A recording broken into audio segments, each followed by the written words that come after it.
Bueno, vamos a iniciar esta cápsula con la prueba y como lo hemos mencionado anteriormente en las cápsulas anteriores, ya habíamos dicho, había hablado un poco de la prueba y habíamos comentado también que es un elemento esencial para el proceso y por esto la demanda es la petición de sentencia y esta es la resolución sobre aquella. La condición fundamental para que la sentencia se estime fundada de la demanda es precisamente la prueba. Y por eso también recordamos que habíamos dicho que Jeremy Bentham, quien revolucionó el estudio de la prueba en el derecho inglés, escribió: el arte del proceso no es esencialmente otra cosa que el arte de administrar las pruebas.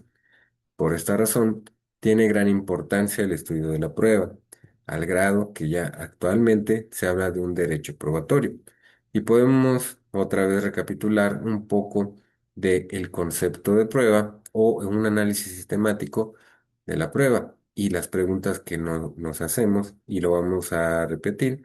Es un concepto de prueba que quiere decir qué es la prueba, el objeto de la prueba, qué se va a probar, la carga de la prueba, que es quién la prueba, el procedimiento probatorio, cómo se prueba y la valoración de la prueba, qué valor tiene la prueba producida y los medios de prueba, en qué se prueba. Por esto vamos a seguir recapitulando y recordando lo que hemos estado hablando y el concepto de prueba lo vamos a repetir, que tiene una gran variedad de significados, ya que se emplea no solo en el derecho, sino también en otras disciplinas y se prueban los acontecimientos históricos. También podemos hablar de los principios rectores de la actividad probatoria y por esto podemos mencionar algunos que también habíamos ha dicho algunos, pero vamos a especificar más. Y por eso estos principios que rigen la actividad probatoria no son solamente aplicables al proceso civil y familiar, sino que es en general a cualquier tipo de proceso. Por esto también estamos hablando ahora en materia familiar y constituyen también los principios generales del derecho, y ya los habíamos mencionado, pero podemos hablar de la necesidad de la prueba. Y la necesidad de la prueba son los hechos sobre los cuales debe fundarse la decisión judicial y necesitan ser demostrados por las pruebas aportadas por cualquiera de las partes o por el juez. Y esta necesidad de la prueba tiene no solo un fundamento jurídico, sino lógico, pues el juzgador no puede decidir sobre cuestiones cuya prueba no se haya verificado. También una prohibición de aplicar el conocimiento privado del juez sobre los hechos. Y el juzgador no puede suplir las pruebas con el conocimiento personal o privado que tenga de los hechos, porque esto sustraería el de la discusión de las partes ese conocimiento privado y porque no se puede ser testigo y juez en un mismo proceso. Por esto es evidente que las máximas de la experiencia, que son reglas o juicios generales que el juzgador obtiene de su propia experiencia para valorar los medios de prueba, pero que son independientes de cualquier caso concreto, no constituyen conocimiento privado del juez sobre los hechos, por lo que no están sujetas a esta prohibición. También tenemos una adquisición de la prueba y según este principio, la actividad probatoria no pertenece a quien la realiza, sino por el contrario, se considera propia del proceso, por lo que debe tenerse en cuenta para determinar la existencia o inexistencia del hecho a que se refiere, independientemente de que beneficie o vaya a perjudicar los intereses de la parte que aportó los medios de prueba o de la parte contraria.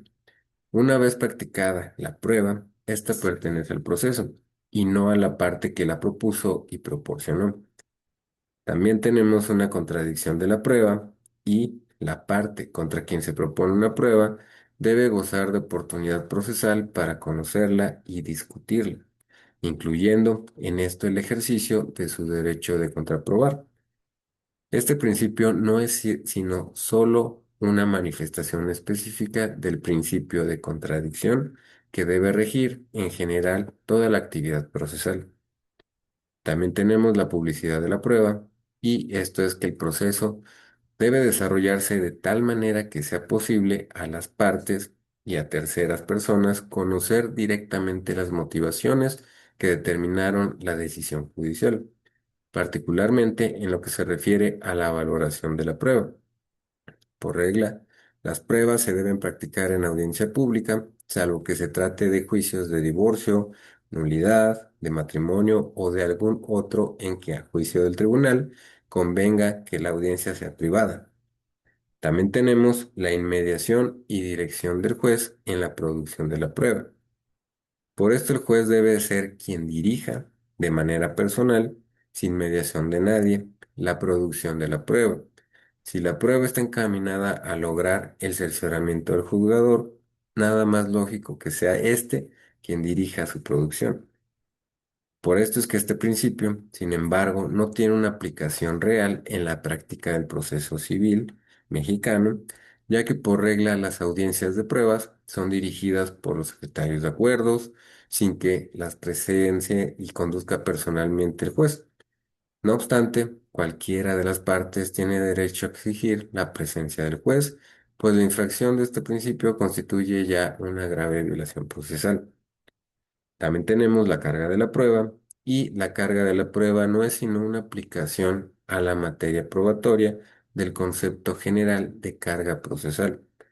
Y de acuerdo a Congotur, la carga procesal es una situación jurídica instituida en la ley, consistente en el requerimiento de una conducta de realización facultativa normalmente establecida en interés del propio sujeto y cuya omisión trae aparejada una consecuencia gravosa para él. También a través de la carga de la prueba se determina a cuál de las partes se dirige el requerimiento de proponer, preparar y aportar las pruebas en el proceso. En otros términos, la carga de la prueba precisa a quién corresponde probar. También podemos encontrar dos reglas generales sobre la distribución de la carga de la prueba. La primera la establecen, o se puede establecer, que las partes asumirán la carga de los hechos constitutivos de sus pretensiones, y también anteriormente ya hemos dicho que se puede distinguir entre hechos constitutivos extintivos, impeditivos y modificativos. Los dos primeros son hechos jurídicos principales a través de los que se constituye o se extingue una relación jurídica respectivamente. Y los dos últimos son hechos jurídicos secundarios o condiciones jurídicas que obran sobre un hecho jurídico principal, paralizando o modificando su eficacia. Por esto también en realidad lo ha puntualizado Alcalá Zamora, es que si el actor tiene la carga de probar los hechos constitutivos de su pretensión, corresponde al demandado probar los hechos extintivos, impeditivos o modificativos que a ella oponga, pero no los constitutivos de su pretensión, expresión que resulta inadecuada. La segunda regla sobre la distribución de la carga de la prueba, podemos decir, a contrario sensu, solo el que afirma tiene la carga de probar y no así el que niega.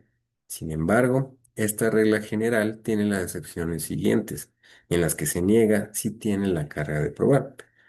Por ejemplo, cuando la negación envuelva la afirmación expresa de un hecho, Pallares considera que no es posible que haya afirmación y negación expresas al mismo tiempo, por lo cual estima que probablemente esta hipótesis se refiera a la negación que envuelva la afirmación implícita de un hecho.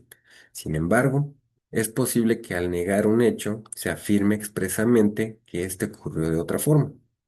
También cuando se desconozca la presunción legal que tenga en su favor la contraparte. Y esta hipótesis se refiere a las presunciones legales relativas que admiten prueba en contrario y tienen como consecuencia invertir la carga de la prueba, y no corresponde de probar a quien afirma un hecho que la ley presume, sino al que lo niega. También cuando se desconozca la capacidad de la contraparte. Y en realidad, esta hipótesis queda comprendida en la primera, pues quien niega la capacidad de una persona está afirmando implícitamente que esta es incapaz. También cuando la negativa sea elemento constitutivo de la acción, y habrá que atender en cada caso al tipo de pretensión. Por ejemplo, quien haga valer una pretensión reivindicatoria deberá probar la no posesión del bien reclamado.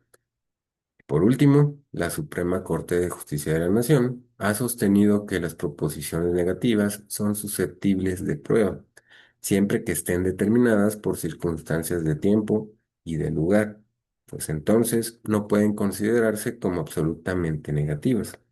Y hasta aquí concluimos esta cápsula, pero vamos a continuar en la siguiente cápsula hablando del objeto de la prueba.